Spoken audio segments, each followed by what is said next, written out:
What is up, you wonderful people? It is I, Nima, and recently I played the demo for Diofield Chronicles by Square Enix on the Nintendo Switch. Now, this is a game that as soon as I saw it, I knew it was going to be awesome, but I was really curious about how it would perform on the Nintendo Switch, considering it's also coming out for the PlayStation 4 and PlayStation 5. Before we get into that, I do want to remind you guys to please hit that like and subscribe button. We are almost at 500. So close. 14 away. We will get there soon. I appreciate each and every one of you wonderful people. Anyway, back to Diofield Chronicles. This is a perfect game for somebody like me who enjoys games that are a little bit mature. And I don't mean that in the sense of, I don't know, having Stormy Daniels in it. No, I mean something that kind of approaches what you would see on like a History Channel, you know? Nations at war, resources being fought over, a deep hierarchy, all sorts of different things that have to do on, I would say, like a more politically complex situation. I just enjoy those type of games because they just, I don't know, they speak to me a little bit more than, I don't know, characters in love and this and that. Although there's nothing wrong with a lot of those games, don't get me wrong. I love The Legend of Zelda, and that's nothing close to any of those. But the story behind Diofield Chronicles is actually really interesting. So it takes place on a fictional war-torn continent where the kingdoms of, and I hope I'm pronouncing this right, Alatain sits in the vicinity of a conflict between the Travant-Sovan Empire and the Rotel Alliance. When the Empire ends up defeating the Alliance, they turn their attention to Alatain. The game follows the mercenary group related to the Alatain, which is called the Blue Foxes, and that's where our main characters reside,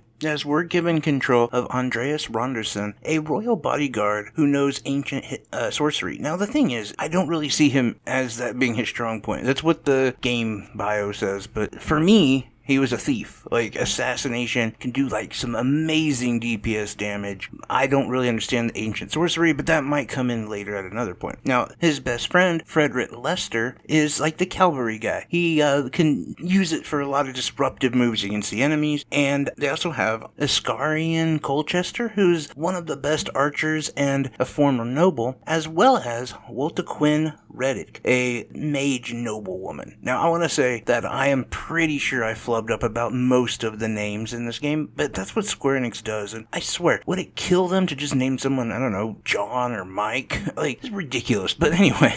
So just to add in like a simplified recap, essentially you guys are part of a mercenary group that is bankrolled by high-end noblemen, and you're essentially kind of their private army, although you're allowed to help the commoners and peasants here and there. But the noble people take priority as they are your bank. Now, they are located in Alatain, which has a resource known as jade, and it is very common in Alatain. Now, jade is important for magic, I believe, and it has some other uses, but it's very important to the Empire and to the Alliance alike. Now, to kind of put a picture in your mind, think of a triangle or a pyramid, and on the left side is the Alliance, on the right side is the Empire, and you're located at the north. And so that's where this kind of breaks down, and this is how you guys are entrapped in this situation, while you're also, as I said, kind of a mercenary group for noblemen. So that's essentially where the story kind of starts from. The game itself has really great, fun gameplay.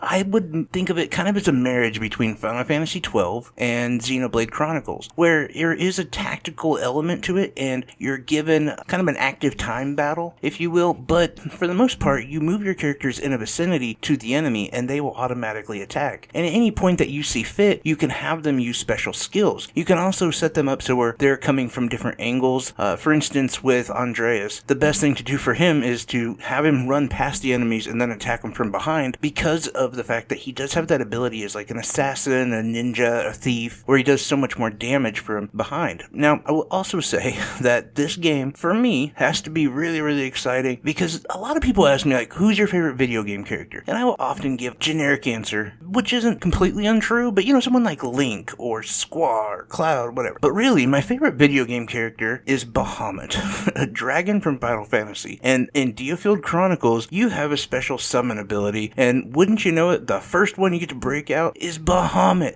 Bahamut has been gone for so long. I'm so happy to see him back in a game, doing what he does best, blowing people up with his magic fire, dragon breath stuff, Mega Flare, I know what it is. But I have to say, I'm really impressed with how much of the demo really lets you play the game, to the point where I really feel upset that I can't finish it and play more, because it does get you that point where you actually, like, save leave a couple times. At least I did in the demo because of how long and how much of the game I got to play and how many things I got to unlock. There's a skill tree. There's different shops. There's different equipment setups. There's the ability to upgrade your character or to give them a different skill. There's just a whole lot of customization in this game. And of course, like any good RPG, they do it right and allow there to be a ton of things that you can change yourself or to add on or to really grind out, as well as side quests. So for me, this game looks really good, and I have to say, on the Nintendo Switch, I was really impressed with how well it looked and how well it ran, by the way. I wouldn't say this is the best looking game I've played, but it's sort of up there with like Xenoblade Chronicles. I would say, like, for what it is, it looks really good. I don't think that you're going to be completely outclassed by like the PS4 or PS5 version of it. I don't know, I haven't played them, but just from what I've seen from screenshots and my own experience, I don't know. This game looks really cool, and it was a game I was looking forward to anyway, but now after actually playing it, I'm even more excited to play it. But I'm a person who loved Final Fantasy XII after, well, giving it a shot a couple times. It does take a second. It's an acquired taste, but once you do have that taste, it's a really good game. Let me know if you guys are interested in picking up Diofield Chronicles, if this is a game that you're interested in, even if you remember it from the last Nintendo Direct or whatever that was that we saw. But I'm curious in any and all of your thoughts. Please let me know in the comment section down below.